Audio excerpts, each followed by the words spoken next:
আব্দুল্লাহ, দেখ দেখ ওটা কি? একটা মানি ব্যাগ। তাই তো, চল দেখি। আমার পকেটেই গেছে গয়না। ইয়া আল্লাহ, কত টাকা রে! আজ তো আমাদের লটারি লেগে গেছে। চল, এই টাকা দিয়ে আজ পেট ভরে খাবো, আর তোর চাল কেনার টাকাও হয়ে যাবে। কেউ দেখেনি। না রাশেদ, এটা করা ঠিক নয়। এই টাকা আমাদের নয়। রাসূলুল্লাহ সাল্লাল্লাহু আলাইহি সাল্লাম বলেছেন, কুলিয়ে পাওয়া জিনিস ঘোষণা না দিয়ে নিজের কাছে লাগানো হারাম। আরে ধুর, কে দেখতে আসছে? আল্লাহই তো মিলিয়ে দিয়েছেন তোর কষ্টের না সময়। রাশেদ, আল্লাহ দেখছেন। অন্যের হক মেরে আমি নিজের পেটে জাহান্নামের আগুন ভরতে পারবো না। চল, এটা স্যারের কাছে জমা দিয়ে আসি। স্যার যাও।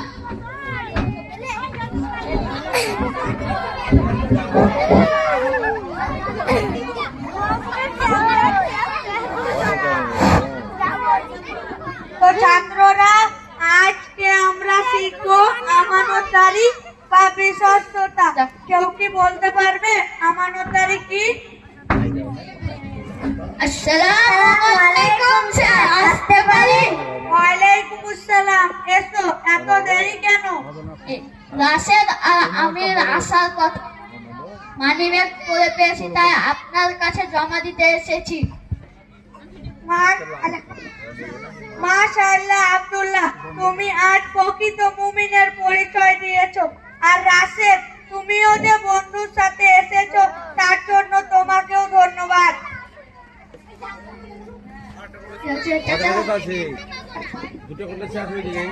চাচা,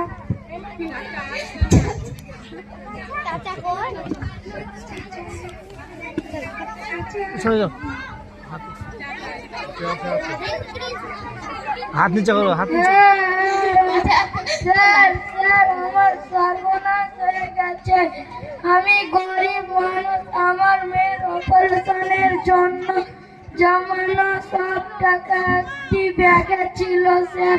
ওটা কোথাও পড়ে গেছে। শান্ত হন চাচা। আপনার ব্যাগের রং কি? তাতে কত টাকা ছিল? বাদামি রঙের চামড়ার ব্যাগ স্যার। ওতে ঠিক 10,000 টাকা আর একটি ওষুধের স্লিপ ছিল স্যার। আলহামদুলিল্লাহ চাচা, আল্লাহ আপনার ডাক শুনেছেন। আব্দুল্লাহ, ব্যাগটা ওনাকে দাও।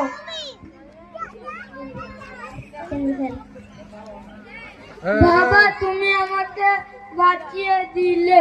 এই টাকা না পেলে আমার মেয়েটাকে হয়তো আজ